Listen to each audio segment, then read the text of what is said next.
el sustrato es el ciminógeno de bajo peso molecular. Entonces vemos que aparece que estas calicreínas, de acuerdo a su origen plasmático o tisular, se van a diferenciar, como ven acá, de acuerdo a su peso molecular, la especificidad de ese sustrato, de sus características inmunológicas y del tipo de ciminas que generan.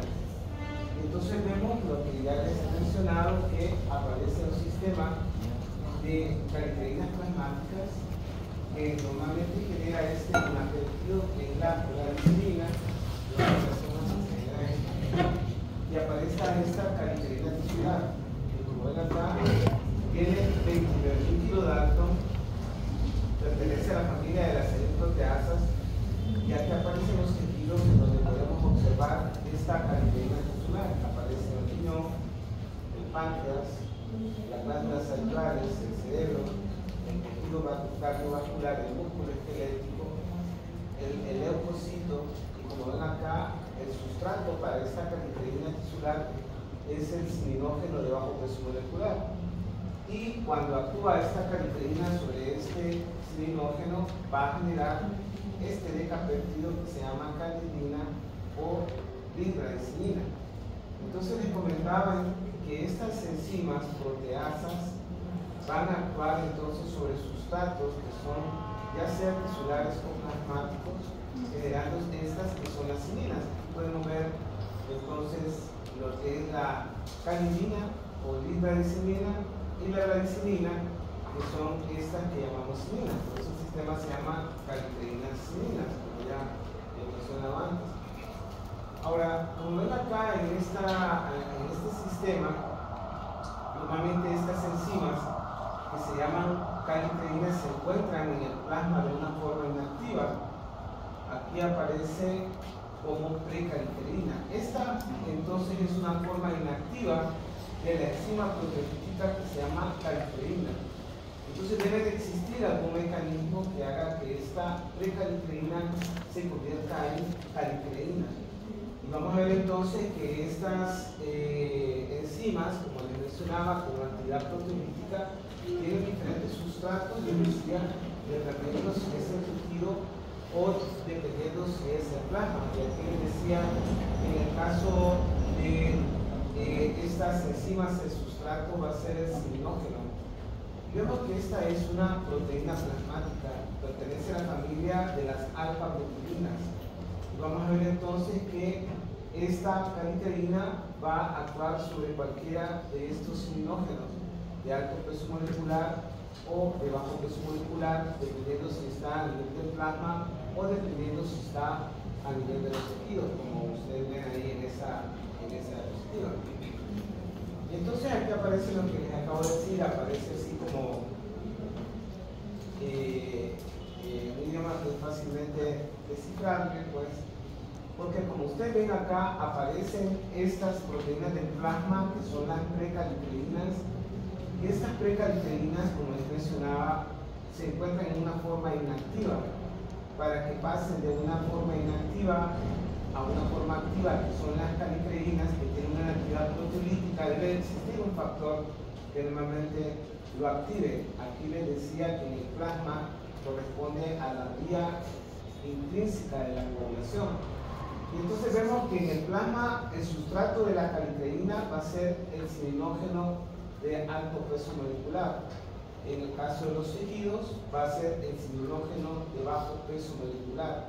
Pero la acción de estas calicreínas que ustedes ven acá es una actividad proteolítica sobre estos ciminógenos, y como ustedes ven acá, cuando actúan sobre estos ciminógenos los convierten en las ciminas. En el caso del plasma, el ciminógeno de alto peso molecular pasa a gradicimina, y en el caso de los tejidos, el ciminógeno de bajo peso molecular pasa a calidina. Aquí aparece la estructura que, como ustedes ven en esta diapositiva, trata de ejemplificar. La única diferencia aquí es este aminoácido que, como ustedes ven acá, no aparece en la calidina, y sí aparece en la calidina. En Entonces vamos a ver que la diferencia está en este aminoácido, como van a ver de la acción de estas que son las calicreínas. Vamos a ver entonces más adelante cómo es que se da esto de su función sobre esto que se llaman receptores.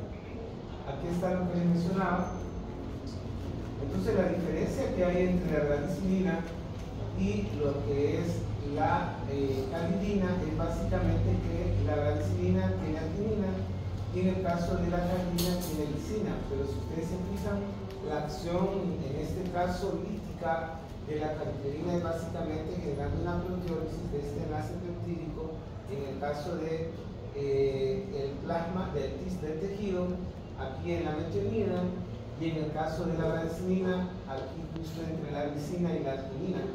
Por eso entonces vamos a tener que la radicinina no tiene lisina, pero la calidina, como aquí se menciona, sí tiene, por eso se llama libracilina. Es la única diferencia que aparece entre una y otra para que ustedes vean cómo es que trabajan estas calicreínas y cómo es que se generan sobre estos cininógenos estas que son las cininas, como aparece ahí.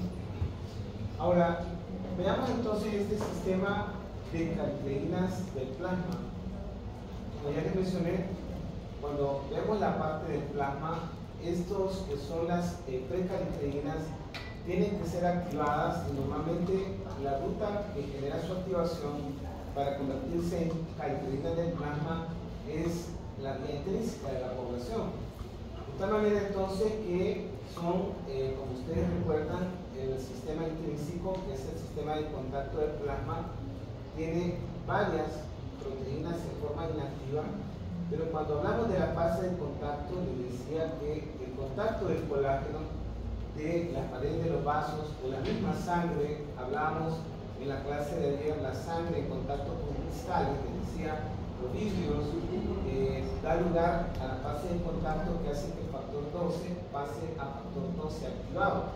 Entonces vamos a ver que este factor 12, que es el factor 12 o factor de Higeman, como les había mencionado, requiere de cininógeno de alto peso molecular y precalicreína para que normalmente se produzca la acción de este factor 12 sobre el factor 11. Y entonces vamos a tener que en esta reacción se van a generar, como mencioné en la clase de ayer, gradicilinas. De tal manera entonces que en este sistema la fase de contacto es muy importante para que se dé la generación de la radicilina, tomando en cuenta que requiere de precalicreína y cininógeno de alto peso molecular, como ustedes ven acá. Ahora, lo interesante de este sistema es que estas proteínas, tanto la precalicreína como el cininógeno, son sintetizados a nivel del hígado, igual que todas las proteínas plasmáticas que ya hemos mencionado. Pero lo interesante es que estas dos, la precalicreína y lo que es el cininógeno, como ustedes ven acá, circulan como unidos en el plasma, es decir, están juntos.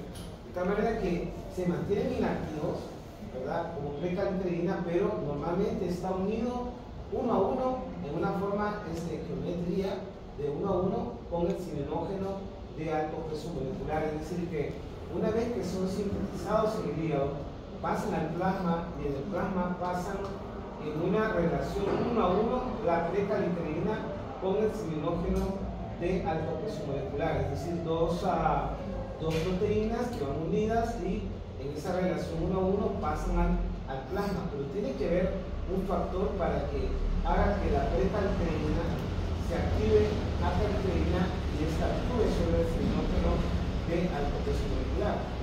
Entonces aquí, ¿qué es lo que ocurre? Como les mencionaba, se va a generar la activación del factor 12 por la fase de contacto que ya ustedes vieron ayer en la vía intrínseca de la población. Ese factor 12 es el que se conoce como factor de Higeman, y entonces se va a generar el factor 12 activado, que es el que activa la precalicreína, de tal manera entonces que convierte a la precalicreína en su forma activa, que es la calicreína. De esa manera, la calicreína, que como ya mencioné, la precalicreína está unida uno a uno con el cininógeno, una vez activa, actúa, como ustedes ven acá, sobre el cininógeno de alto peso molecular y de esa manera lo fragmenta. Como ya he visto en clases anteriores, estos son como simógenos, de tal manera que normalmente se requiere que pierdan parte de su cadena polipeptídica para que pasen de una forma inactiva a una forma activa. Eso lo he mencionado varias veces en clase y lo revisaron ustedes cuando revisaron actividad enzimática. Allá aparecen desde las modificaciones que puede sufrir la enzima. Creo que yo les expliqué, bueno, en algún momento dado conocen la insulina. La insulina normalmente está como preinsulina unida al péptido C. Tiene que hidrolizarse el péptido C para pasar a su forma activa o hormona, que es la insulina. Creo que lo conversé cuando estábamos hablando del aparato digestivo, la parte de la pepsina y el pepsinógeno y la quimiotripsina a nivel del intestino. La quimiotripsinógeno también son simógenos, tienen que perder parte de su cadena polipeptídica para activarse, y lo hemos hablado con complemento, lo hemos hablado con coagulación, y aquí ocurre igual. Es decir, estos son como simógenos en donde una enzima con actividad de proteasa, que es la calcareína, va a generar una acción proteolítica sobre el cininógeno de alto peso molecular, y de esa manera, al hidrolizarlo, va a convertirlo de cininógeno de alto peso molecular a bradicilina. Entonces, vean lo interesante de esto entonces es de que cuando se produce la fase de contacto y se produce la activación del factor 12, entonces el factor 12 activo, como ya mencionamos, genera una hidrólisis de la precalcareína y lo convierte en calcareína. Esta calcareína, que ya ustedes recuerdan, mencionado, se mantiene en una relación 1 a 1 con el cininógeno de alto peso molecular. Entonces hidroliza el cininógeno y lo convierte en bradicilina. De esa manera, la activación de la vía intrínseca de la coagulación va a generar entonces lo que es este sistema de cilinas plasmáticas, en donde por todo estamos, lo más importante es la bradicilina, como ya mencioné. Ahora, si ustedes se fijan en esta diapositiva, entonces aparece, si ustedes son imaginativos, pero no ocupa de mucha imaginación, este es la luz de un capilar. Aquí aparecen sus células endoteliales, que ya ustedes recuerdan de los endotelios a nivel de los capilares, y aquí aparece entonces lo que ocurre cuando se produce la activación de la vía intrínseca con la fase de contacto, y entonces da lugar que el factor 12 activado actúa sobre la precalcareína, y esta precalcareína actúa sobre el cininógeno de alto peso molecular, y entonces lo hidroliza y genera bradicilina. Y aquí entonces vamos a ir viendo más adelante esta ruta que genera los péptidos producto de la degradación de esto, pero ya les voy a explicar. Ahora, si ustedes se fijan acá en esta diapositiva, también vemos que el sistema fibrinolítico, que ayer conversamos en clase, también es capaz, mediante plasmina y la degradación de los productos de degradación de la fibrina, llevar también a la activación del sistema. Pero cuando nosotros hablamos de las cilinas, nos estamos refiriendo básicamente a esto, aunque ya van a ver cómo hay desconexiones entre esto, incluso hasta con el complemento, porque son todas proteínas del plasma, como vamos a ir viendo. Aquí en esta diapositiva creo podemos ver mucho mejor lo que he mencionado. En la clase de ayer les conversaba entonces que la activación de la vía intrínseca de la coagulación requería una fase de contacto que implicaba el contacto de la sangre con el colágeno de la pared de los vasos, y les decía también con, en este caso, contacto con un cristal entre sí. Aún les decía que el mismo traumatismo de la misma sangre podía activar esta ruta de la vía intrínseca de la coagulación. Y aquí aparece la vía, entonces aparece como el factor 12, que es el factor de Higman, se activa a factor 12 activado. Y les comentaba entonces que este factor 12 activado requiere, como ustedes ven acá, el contacto con el colágeno, y aparece entonces que requiere de precalcareína y cininógeno de alto peso molecular. Esto, como ustedes ven acá, da lugar con el factor 12 activado a lo que es la cascada de las cilinas que hemos estado viendo ahorita. Entonces el factor desactivado actúa sobre la precalicreína, la hidroliza, la convierte en calicreína. Esta calicreína va a actuar sobre el selenógeno de alto peso molecular y lo va a convertir en radicinina. Pero como ustedes ven aquí, la calicreína tiene también la capacidad de poder activar el sistema fibrinolytíco llevando el plaminógeno a plasmina, que como ustedes ven acá guarda relación con lo que es el sistema fibrolítico que ya hemos visto en clase. Y ustedes ven que la plasmina también puede estar en contacto con el complemento, como ustedes ven acá, activar S3. Pero estas rutas son, diríamos, diferentes a las que hemos visto en clase. No mencionamos esta ruta cuando hablamos de la vía alternativa, pero ustedes ven cómo es la conexión entre estas cosas, son de proteínas del plasma. Aquí aparece lo que ya vimos en clase ayer en cuanto a la vía intrínseca de la coagulación, ¿verdad? Y vimos cómo llevamos hasta la formación del trombo. Pero a mí me interesa esto, que es la parte de la cascada de las cilinas, en donde se va a producir entonces radicinina como producto de esta activación del factor 12 activado. Ahora, cuando vemos nosotros el tejido es diferente. Ahora, es distinto porque aquí, como vamos a ver, la calicreína tisular es diferente a la calicreína del plasma. Como ven acá, la procalicreína libera calidina a partir del selenógeno de bajo peso molecular. Y esto, como ustedes ven acá, se da en estos tejidos: riñón, vaso sanguíneo, sistema nervioso central, páncreas, intestino, vaso, neutrófilo, glándulas salivales, sudoríparas, que tienen función exócrina.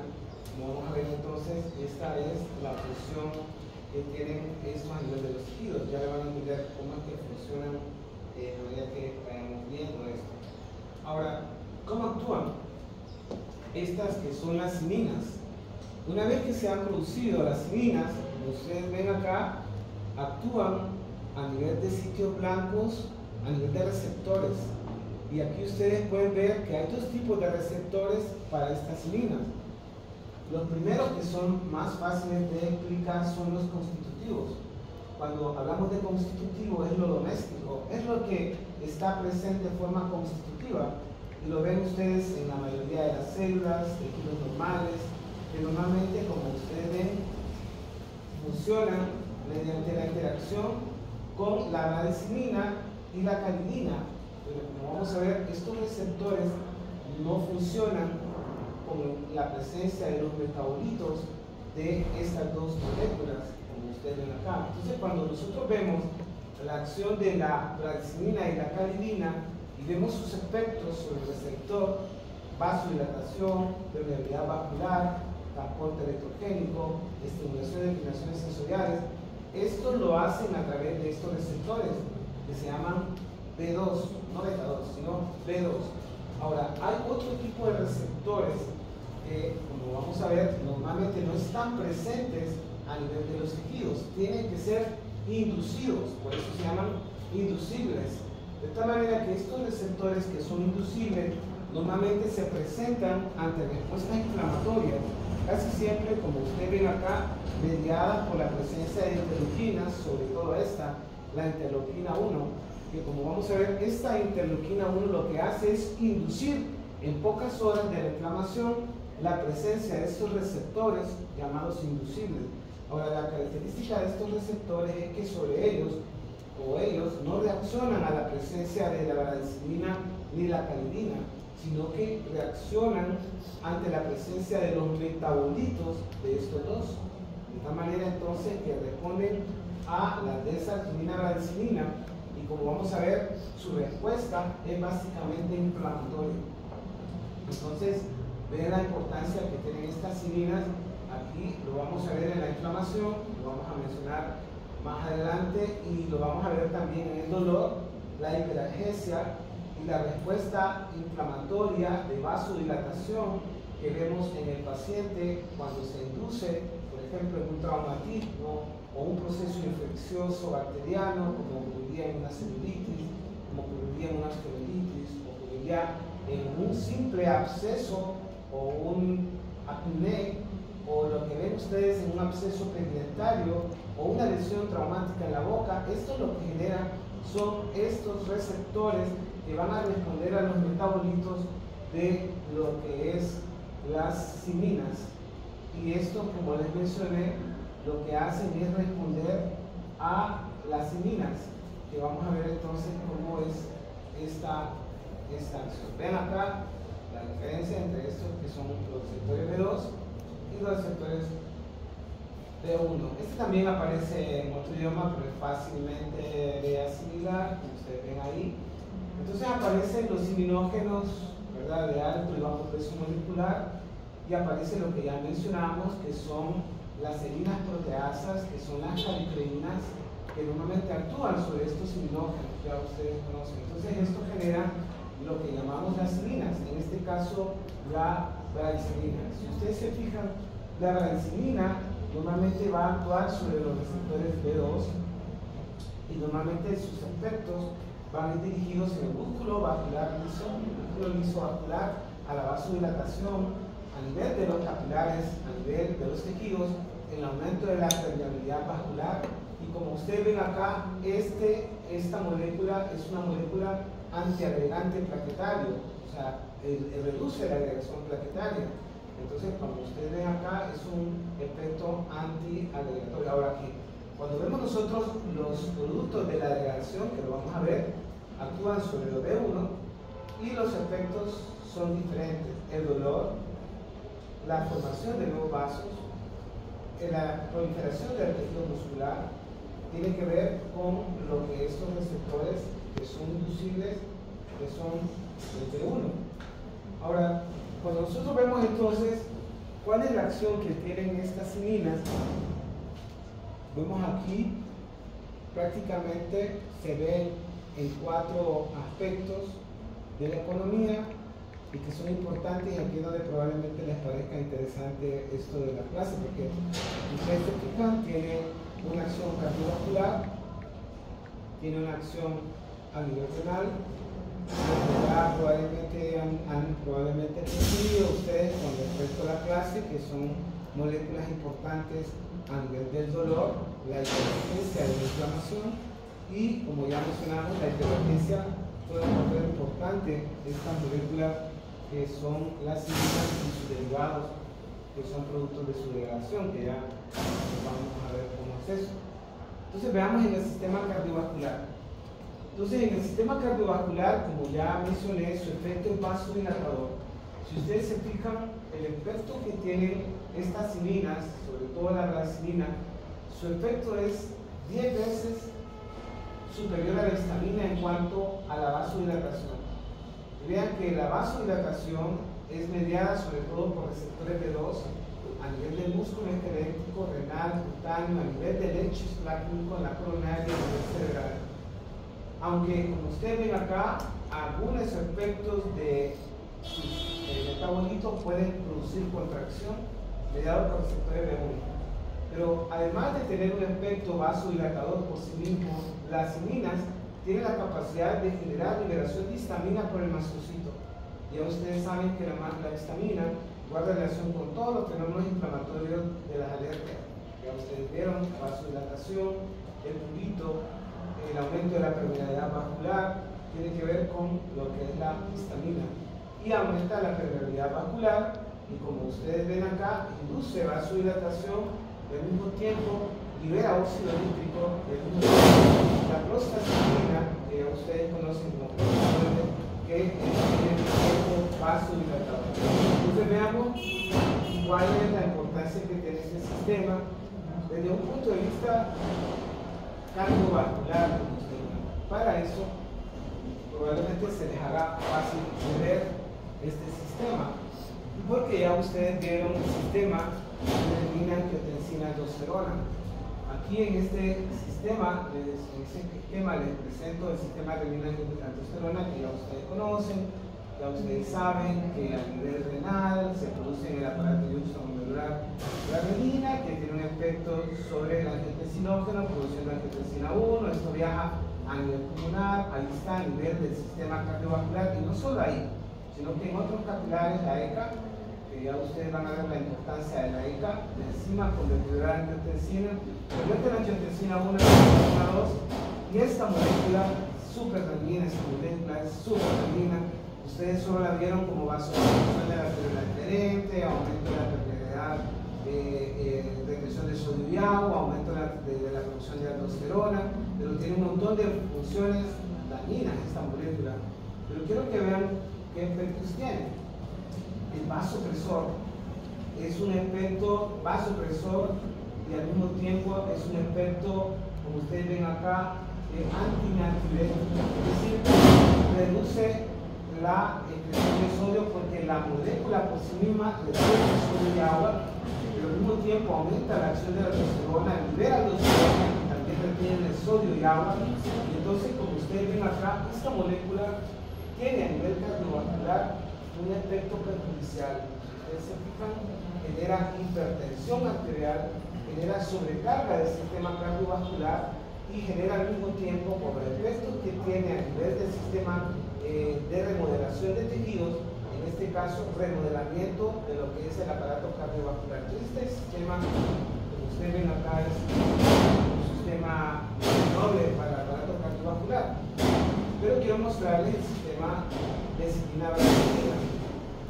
Este sistema, según ustedes ven aquí en esta diapositiva, aparece cilinógeno, aparece la generación de enziminas y aparece lo que es la acción de receptores B2 y 1 y generando entonces los efectos que tiene a nivel cardiovascular. El vasodilatador favorece la natriuresis, o sea, es natriurético, es decir, aumenta la excreción de sodio, tiene un efecto protector sobre el aparato cardiovascular, genera entonces efectos que son importantes en el sistema porque disminuye la contracción del músculo liso y al mismo tiempo la excreción de sodio, que es el efecto natriurético, lo que hace entonces que este sistema, como ustedes ven acá, tenga un efecto protector.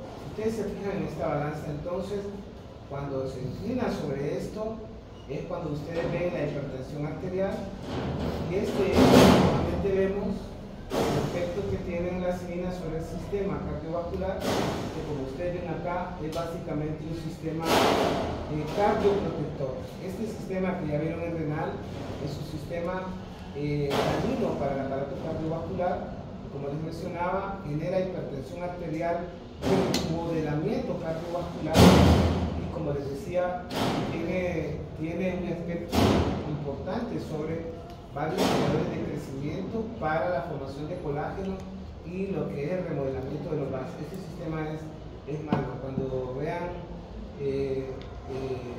el manejo de este sistema, hoy casi todo el manejo de la hipertensión arterial está basado en este sistema porque hay cantidad de fármacos que inhiben la ECA. Cuando ustedes estaban hace poco, no estudiaban medicina todavía y apareció la pandemia, ustedes recuerdan de que cuando se empezó a ver cuál era el receptor que utilizaba el COVID, el SARS-CoV-2, para entrar al aparato respiratorio, se identificó que la ECA era el receptor, ¿verdad? Y que ahí era donde normalmente interactuaba a nivel pulmonar el virus con nuestro sistema.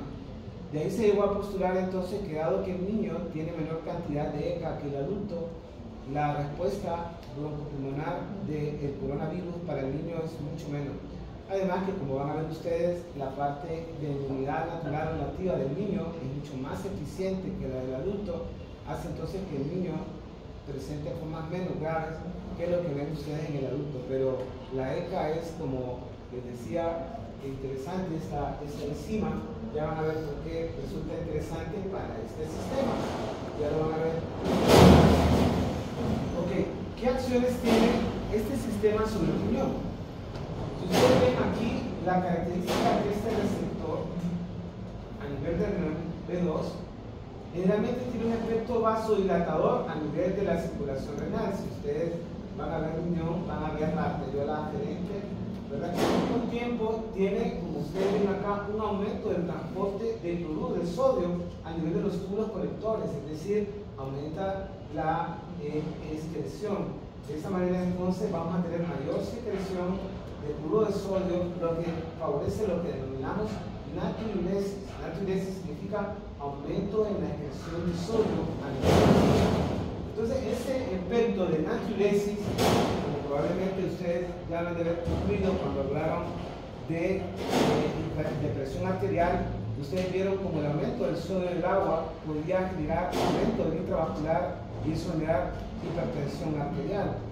Cuando tenemos la acción de este sistema sobre el riñón, lo que hace es que aumenta la secreción tubular hacia el túbulo de cloruro de sodio y eso hace entonces que reduzca el intravascular porque se reduce la concentración de sodio a nivel del extracelular y de esa manera entonces aumenta la diuresis, tiene un efecto diurético y entonces va a generar una disminución del volumen intravascular. Por eso es que a la larga tiene un efecto protector a nivel del sistema, porque no solamente produce aumento del flujo con vasodilatación de la arteriola aferente, sino que también va a generar un aumento de la secreción de sodio, mayor cantidad de orina y eso reduce el intravascular. Ahora, pero el papel más importante de este sistema está aquí en esto que es la inflamación.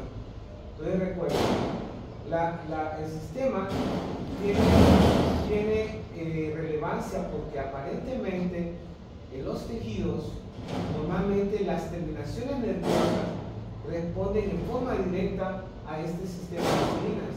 De tal manera que, como ustedes ven acá, no solamente el efecto vasodilatador, el aumento de la permeabilidad vascular, sino que las mismas insulinas tienen un efecto directo sobre las terminales nerviosas. Y eso hace entonces que sea como cardinal en la respuesta inflamatoria. Recuerden, en la inflamación hay dolor, hay aumento de la permeabilidad vascular, que es lo que implica el edema en el sitio de la inflamación. Además, la vasodilatación produce el enrojecimiento que ustedes ven en el caso del paciente que tiene un proceso traumático o infeccioso. Entonces, todos los signos de la respuesta inflamatoria que ustedes ven acá tienen que ver con esto que son las cininas. Y aparece entonces que como parte de la respuesta inflamatoria está el dolor. Como les mencionaba, la cinina puede activar directamente las terminales sensoriales que ya ustedes vieron cuando vieron su clase de neuroanatomía. Y de esa manera entonces la estimulación directa de receptores B2 puede ser responsable del dolor que normalmente ven durante los procesos inflamatorios. De esa manera entonces vean ustedes que no solamente en forma aguda el receptor B2 también puede causar dolor crónico mediante la estimulación de receptores B1. Entonces vemos que estas son las cininas, tienen un papel muy importante a nivel del sistema nervioso, como les mencionaba, responsable de la hiperalgesia y en algún momento algunos síndromes neurológicos están relacionados con esto que son los derivados del metabolismo de esto que son las cininas. Ok, ¿hasta ahí vamos bien? ¿Vamos bien hasta ahí? Ok. Ahora, ¿qué características tienen estas moléculas en cuanto a su vida media? O sea, duran bien poquito. O sea, si ustedes se fijan, su vida es bien corta. Su vida media es de 15 a 30 segundos. Es bien corta la vida media de esta cinina. Ahora, si ustedes se fijan, estas que son estas cilinas tienen mecanismos muy eficientes de degradación y aquí aparecen dos tipos de enzimas que se encargan de degradar estas cilinas. Vamos a ver entonces que aparecen las denominadas ciminapeptidasas. Son enzimas que se encargan de degradar estas cilinas. Y aparecen entonces las ciminasas del tipo 1 y aparecen las ciminasas del tipo 2. Pónganle ojo a esto de las ciminasas para que entiendan esto de la ECA y la relevancia que tiene la ECA, que ya les mencioné, que esa enzima convertidora en angiotensina juega papeles muy importantes a nivel de la parte cardiovascular. Esta diapositiva también está en otro idioma, pero es bien fácil de de ver, ¿no? Entonces aparece lo que ya mencionamos, aparentemente está en portugués, pero yo no sé nada portugués, pero aparentemente que aparece la lesión tisular y aparece el factor de Higeman aquí que se activa. Pasa entonces de precaliterina a caliterina, lo que hemos estado mencionando, que es la actividad proteolítica, actúa sobre los imunógenos y convierte los imunógenos en la cinina, que ya mencionamos, caliterina, radicinina. Y aquí aparece entonces que la radicinina y la calidina van a actuar sobre sus receptores que ya mencionamos, que son los B2, ¿verdad? Ahora vean ustedes, estas que son las cininas van a tener sobre ellas la acción de dos tipos de cininopeptidasas. Las cininasas de tipo 2, que normalmente van a generar péptidos inactivos, y las cininasas de tipo 1, que como ustedes ven, generan lo que denominamos metabolitos de la degradación de la cinina, que son la desaquinina-radicinina y la desaquinina-calidina. Estos son metabolitos de la radicinina y la calidina. Estos son los que van a actuar sobre el receptor B1. Y estos son los que van a ser encargados del dolor y todo aquello que hablamos de angiogénesis y la progresión muscular, les decía cuando les comentaba de sus receptores, que son los B1. Y estos, que son los B2, son los que van a generar los efectos que ya mencioné en las diapositivas anteriores con respecto a la vasodilatación, la natriuresis, el dolor y todo lo que les mencionaba. Les decía que estos normalmente actúan sobre receptores que no son constitutivos, sino que son receptores inducibles, les decía. Y estos entonces metabolitos son los que normalmente están muy activos cuando hay un proceso de tipo inflamatorio y sobre todo cuando es de tipo traumático o bacteriano, porque ahí vamos a tener grandes cantidades de interleuquina 1 que normalmente son responsables de la expresión de estos receptores inducibles. De esa manera estas moléculas son importantes para lo que es la inflamación. Entonces aquí aparecen estas cininas tipo 1. Como les mencionaba, se llaman carboxipeptidasas N, que es una de ellas, que es la plasmática, y la carboxilasa peptidasa M, que es la que está unido a la membrana tisular de las células. Las enzimas lo que hacen es retirar la arginina terminal de las moléculas de cinina, originando sus derivados, la desarginina-cininas, desarginina-radicinina y la desarginina-calidina. Como ya mencioné, son agonistas de los receptores B1 que ya mencioné, es decir, actúan sobre los receptores B1 que ya mencionamos. Y estas son las cinasas tipo 2. Ahora, ¿por qué duran tan poco las cininas? Vean ustedes, cuando se producen las cininas, normalmente pasan a la circulación y pasan a lo que es la circulación pulmonar. El problema es ahí, en la circulación pulmonar. Aquí en la circulación pulmonar es donde está la ECA, la enzima convertidora de angiotensina, que es una cininasa de tipo 2. Esta enzima tiene una actividad proteolítica y degradación sobre estas cininas. Y como ustedes ven acá, el 80-90% de las cininas en su pasaje por el pulmón son prácticamente eliminados a nivel del pulmón. Es decir, que su actividad depuradora de la ECA es bastante alta. O sea, ustedes ven otra función de la ECA, que tres funciones que no conocían. Primero, receptor para el SARS-CoV-2. Segundo, actividad degradativa sobre las cininas. Y la otra que ya la conocían, ¿verdad? La angiotensina 1, angiotensina 2. Pero esta molécula, esta enzima que ven acá, está dentro de las cininas tipo 2. Ahora, dentro de esta también está la endopeptidasa neutral, ¿verdad? Y lo que hace normalmente es liberar el terminal calidina de la radicinina, o que corresponde a la calidina. De esa manera entonces esta molécula queda inactiva. De esta manera entonces veamos que estas que se llaman cinina peptidasa tipo 2 no solamente degradan radicinina, si ustedes se fijan, también tienen la capacidad de degradar encefalina, que ustedes probablemente lo van a ver cuando vean dolor en la respuesta de satisfacción, bienestar, la sustancia P y la neurotensina, que ya probablemente lo vieron cuando vieron el sistema noradrenérgico no colinérgico en lo que es el dolor, que son el sistema NANC, que ya probablemente lo vieron, noradrenérgico no colinérgico. Todo eso se encargan estas endopeptidasas neutrales y la angiotensina, la convertidora de angiotensina integrada. Pero aquí el objetivo es este: ¿cómo se eliminan las sininas?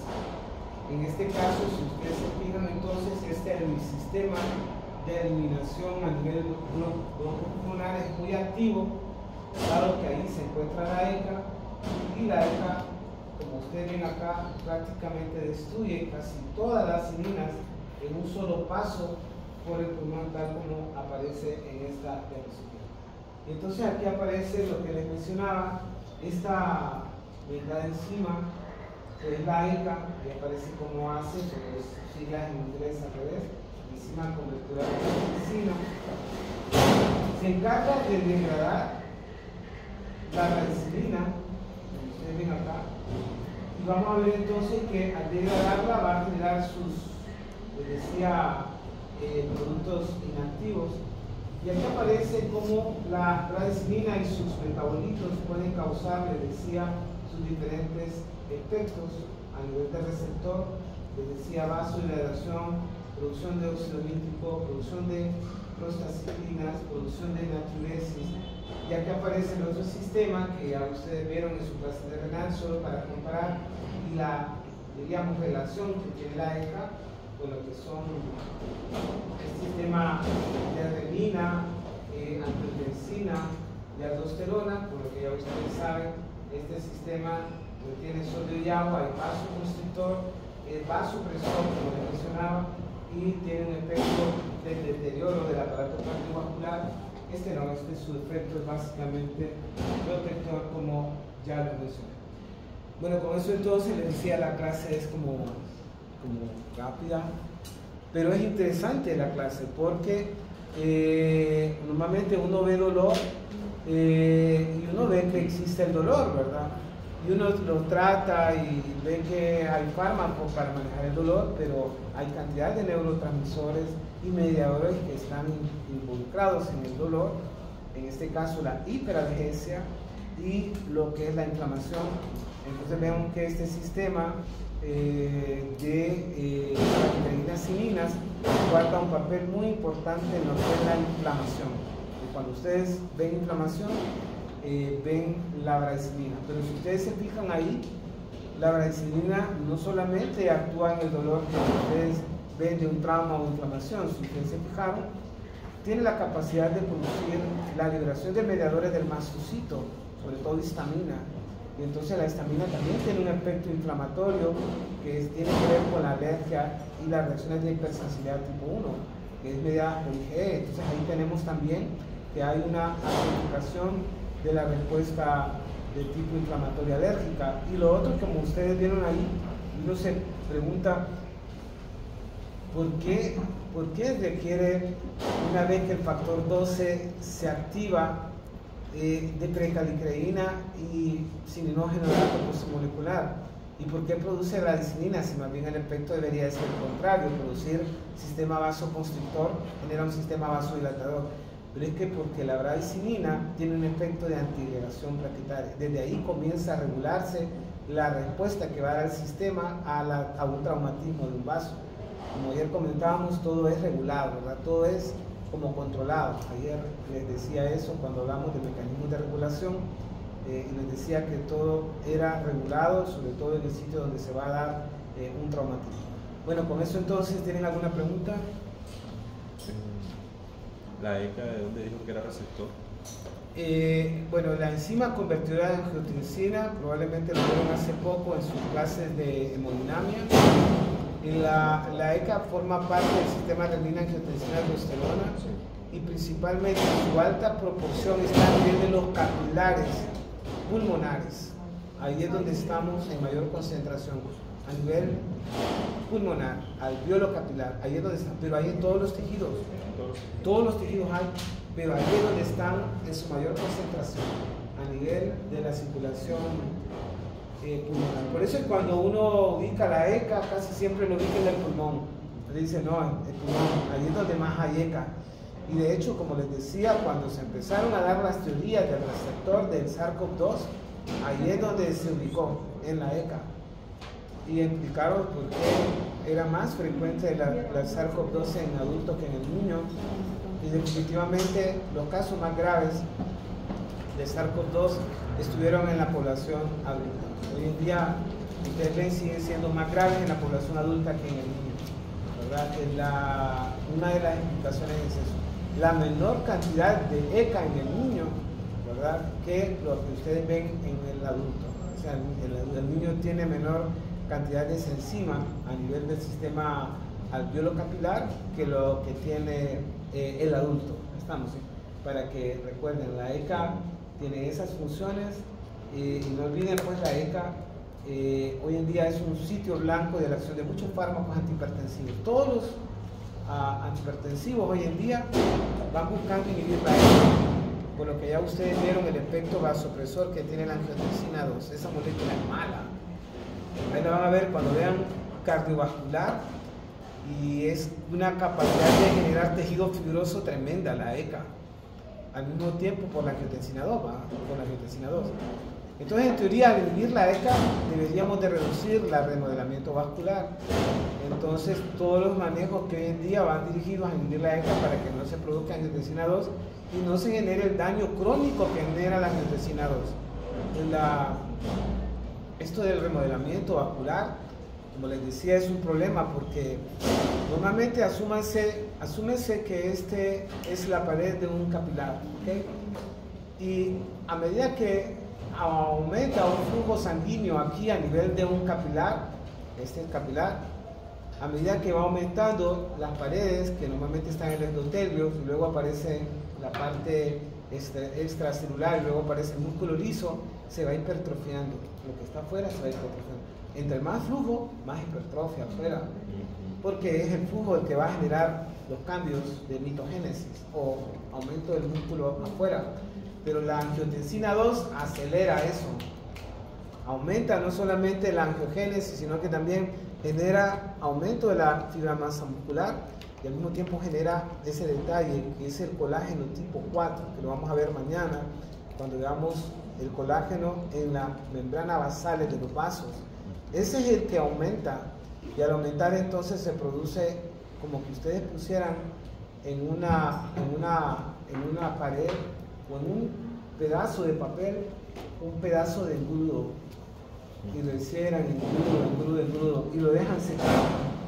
Entonces ocurre que el papel ya no lo pueden arrugar porque tienen que vencer la resistencia que le opone el engrudo. Igual imagínense un vaso con mayor colágeno, la capacidad de mantenerse comprimido es mayor, y entonces hace que la sangre fluya con más dificultad. ¿Ya vieron resistencia? Sí, pierde la confianza entonces. Entonces vieron resistencia y vieron ustedes que la resistencia guarda una relación inversa con el diámetro del vaso a su cuarta potencia. ¿No vieron hace poco eso?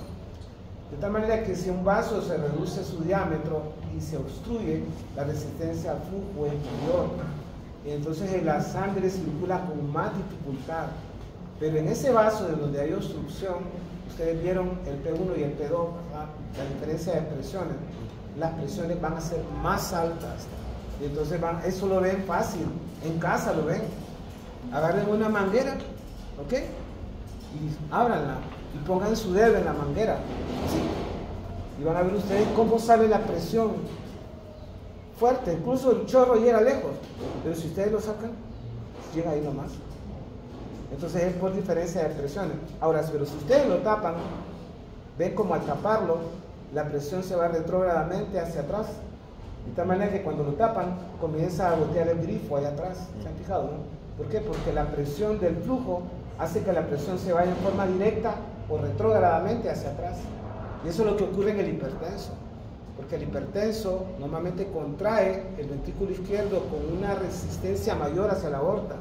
Entonces, como la aorta y los vasos capilares están unidos, es como que la presión se viniera retrógradamente hacia el ventrículo izquierdo, y entonces causa la hipertrofia ventricular izquierda, que es la cardiopatía hipertensiva. Lo mismo que ocurre cuando ustedes le tapan a una manguera la salida. No sé si lo han visto, ¿no?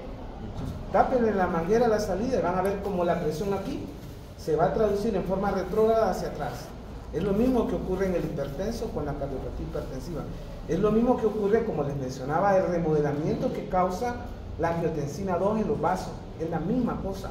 Hace que el sistema cardiovascular tenga más riesgo de infartos, hipertrofia ventricular izquierda, y que el paciente se muera de un evento cardiovascular. Bueno, eso es fisiología. Y para eso sirven sus clases que ven ahora.